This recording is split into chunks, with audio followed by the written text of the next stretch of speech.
Hey, Bob. How you doing? Hi, Eddie. I'm moderately okay. I'm glad to hear that. And yourself? I'm doing moderately okay as well. Yeah. Yeah.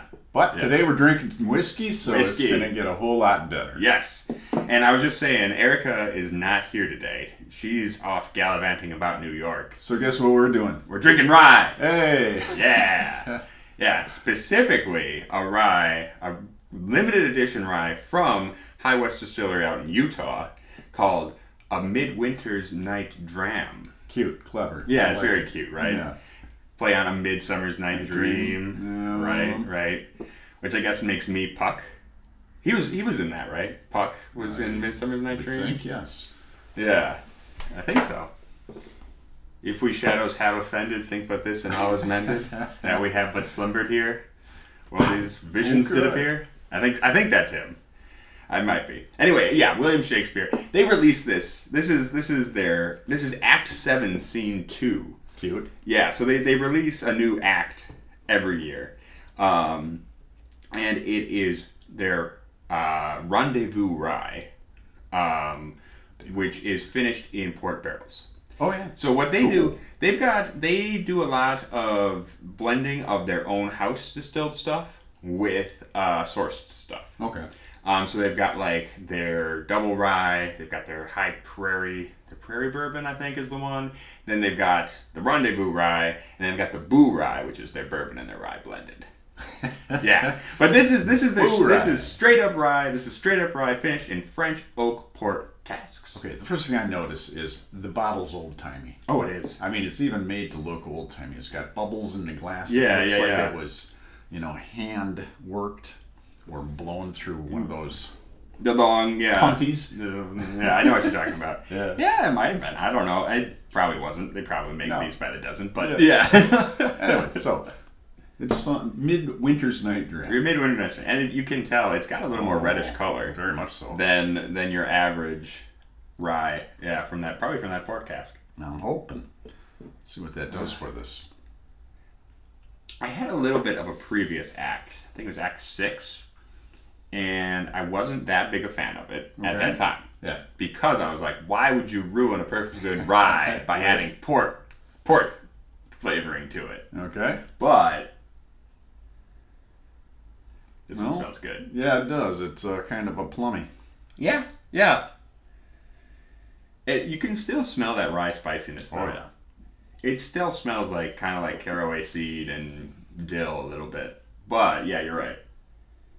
It is like it's a little tempered. It's like baked cooked fruit. Yeah. Like if you baked a plum. Okay, sure. And into a pie or something. Yeah. Or boiled it, I guess. Something. Broached. You broached the plum. No.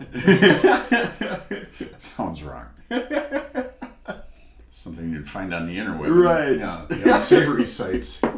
He broached the plum. Yeah, all those teenagers today, those dirty millennials are broaching plums and findling fannels and all sorts of weird stuff.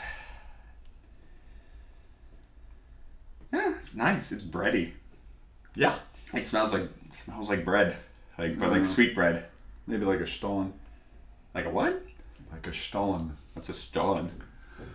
Okay. Future Eddie's going to put what a Stollen is in right here. It's a German fruitcake with white icing. Okay. That you have predominantly at Christmas. Okay, there we go. Okay, fair enough. I'm obviously out of touch with my Milwaukee German roots. Yes. Yeah. All right. Sipping? No, I think so.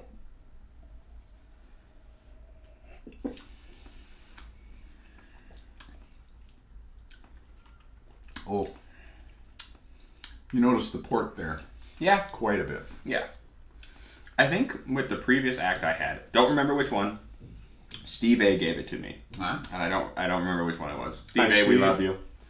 But I thought that one was excessively porty. This one, not so much. This one, I'm getting kind of that peppery, bittery clove. A little bit peppery. Which makes me happy. The port isn't completely overpowering the rye. And that's important to me. Little vanilla. Yeah, a little vanilla.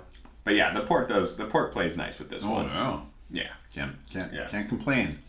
I have not found a lot of pork finishes I like. This one worked out pretty well. Yeah. Yeah, I dig it. But it does, you're right, it is very rich, cakey, that really desserty, cakey fruitiness. Yeah. And I see what you mean about like the frosting. Yeah. Yeah, there is like a lingering sweetness over the top. Yeah, this says Christmas drink me. It is very much. I feel like this one we should try not to kill it before Christmas. For the holidays. Yeah. Although here in Wisconsin we've already had 3 snowfalls. This is November 17th today. We've had 3 snowfalls. Oh, yeah, it's been crazy cold. Negative degree weather already. I was at the Badger game last week. It was the Badgers versus the Hawkeyes, and it was in the 40s.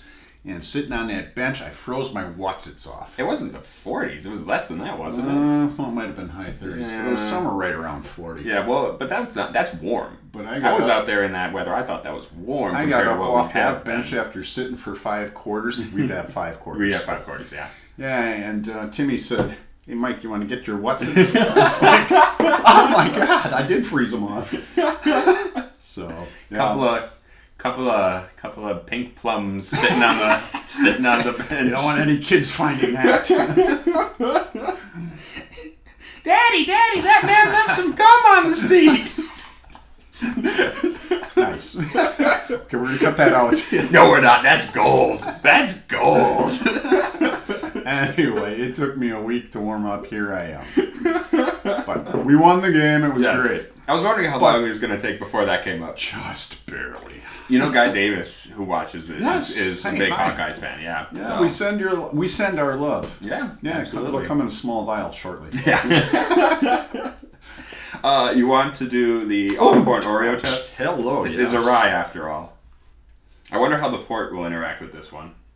I would hope. Well, but we'll see. Yeah, we're gonna find out.